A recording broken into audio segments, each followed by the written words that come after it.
health update from me on the Vlad's ME Diary YouTube channel. Now, you know that I've had ME, myalgic encephalomyelitis, for 21, 22 years. But in August, I got COVID, and unfortunately, afterwards, I got a secondary disease, microvascular damage to the small vessels, the walls of the small vessels, and heart damage. So it's a kind of a thing on top of a thing. So how am I doing? Well, first, I'm not alone, right? In the UK alone, there's a few 100,000 people in a similar predicament. And if you're in the United States, it's millions. I'm also not alone because I am in good and international medical hands. And I know that 99.999% of people in a similar predicament aren't and don't even have a medical care that comprehends properly what's going wrong with their body, let alone fixes it. Mine's not fixing it, and I'll talk about why that's the case in a moment. How is it going overall, and how am I coping? Coping well, but going badly, worse than I'd hoped. So, as you know, I worked 2 or 3 hours a day from home before this 8-month journey, and you also know that I moved around the house very freely and sometimes went out of the house. At the moment, it's a different picture. I have still a pretty strict limit of about 10-15 minutes standing up a day. If I cross that, there is dramatic deterioration. And my sitting up time has been contracted.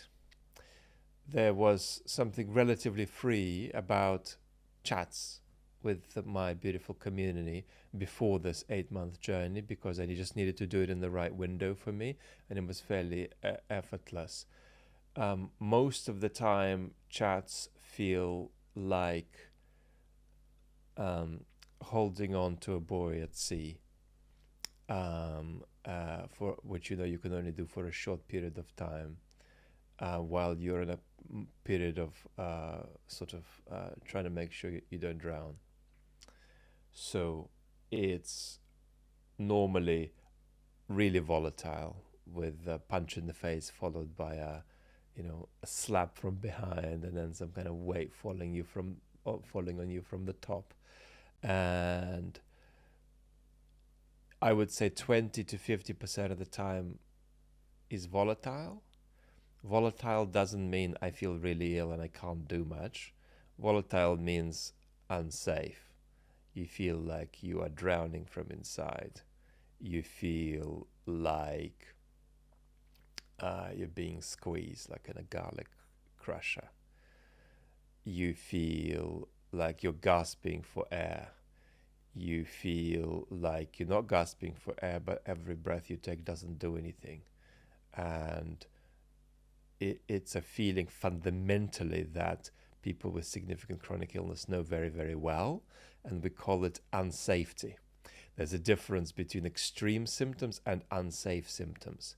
If you drive over my leg with your car, and in fact, if you park your car on my leg, my symptoms might be extreme, but I won't feel unsafe, right? I will not be attacked by that predicament in a way that goes to the core of what we need for survival, like controlling our breathing, controlling our swallowing, making sure our heart seems to be functioning.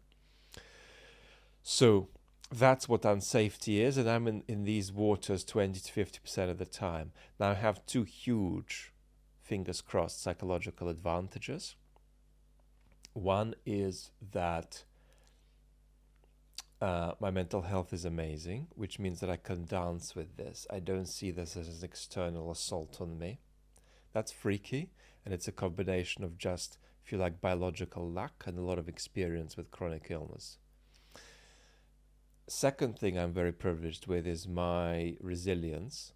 I get exhausted from the unsafety, from being sort of bounced upside down underwater, symptomatically. But my fantasy throughout that is I'm so craving just 15 minutes where I'm completely free of these symptoms, rather than craving something more desperate. And I'm privileged about that, but I want to emphasize that privilege because I know for a lot of people in the chronic illness community, they're just not lucky in that way the way I am. I also know how precarious that luck is. One little change in gut bacteria changes your brain chemistry, and all of your fancy talk about your incredible mental health is gone in a moment for physiological reasons you can't control. So you've got to be very humble about stuff like that. But what it allows me to do is hold up my community. In other words, I don't really have less to give emotionally. I can still give a lot emotionally and virtually at any moment.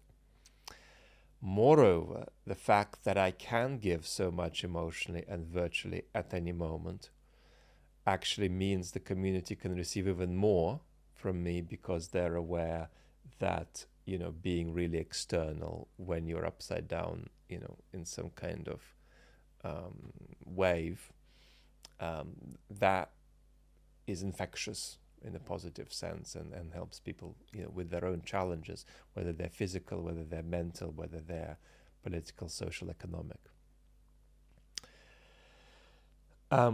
How am I feeling about the next few weeks, the next few months? I'm intimidated, but in a kind of measured way. My biggest problem is that I feel that the main medications I'm taking, which are part of a trial in Austria and Germany for microvascular post-COVID damage to the heart, helping a bit. But ironically, one of the things most common for ME patients is that they're intolerant of medications and overreact to them.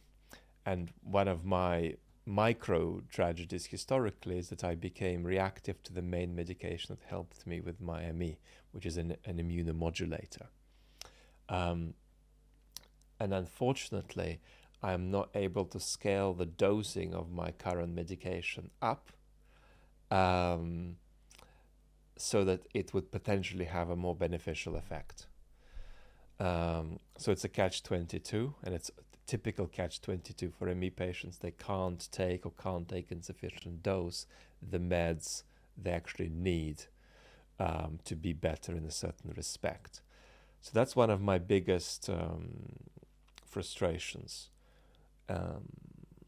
at the moment. And every time I try, it doesn't work. Like a sort of like a car that's parked in a space with just this much on each side, and you try to get out, and it's just not working. You can't get out of the parking space.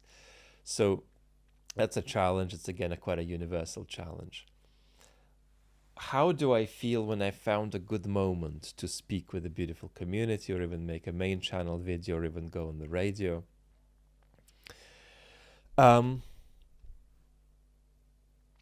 Here I'm in a sort of a small brotherhood with Christopher Hitchens, because I think Christopher wrote about this toward the end of his life, how he actually did public events and some media while feeling progressively unwell.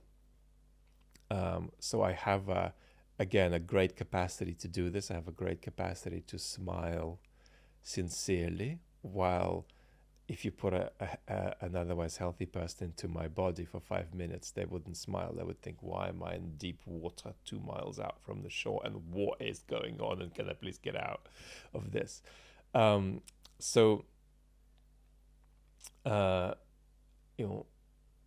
have all these capacities, but it's about, I think, courage often when I communicate, because it's a bit of a physical bungee jump, and you're also just trying to do it at the right moment, when the health holds up.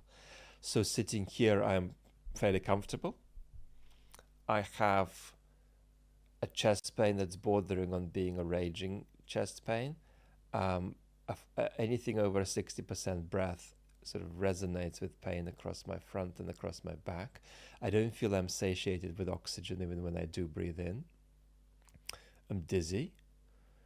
I have a level of muscle pain in my legs that feels like little bits of flesh are being torn off. Of course, my head feels sort of compressed and full. I have temperature control problems. My palms are sweating a little bit. I have a bit of numbness in parts of my body. I don't feel my toes and fingers quite properly. I'm getting heart palpitations. That probably covers, I feel a kind of a radioactive, toxic, poisoning feeling throughout my body that ME patients often feel. It's clear that I'm in a safe area now, but it's borderline. I know that just 2 or 3 steps and I can be in sort of deep tumultuous water, incompatible with speaking. So that's what finding a good moment it feels like, right?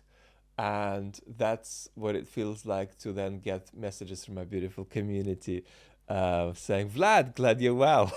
Yes, thank you, I'm great. I'm glad to be well too.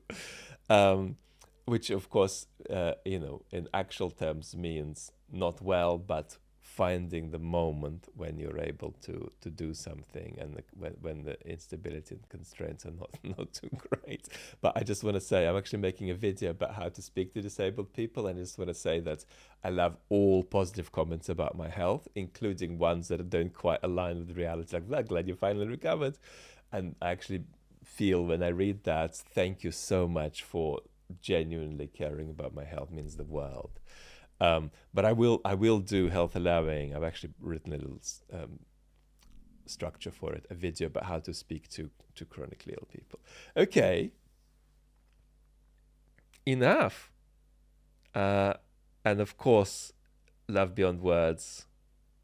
If you're going through ME, going through long COVID, or going through other kind of physical calamities.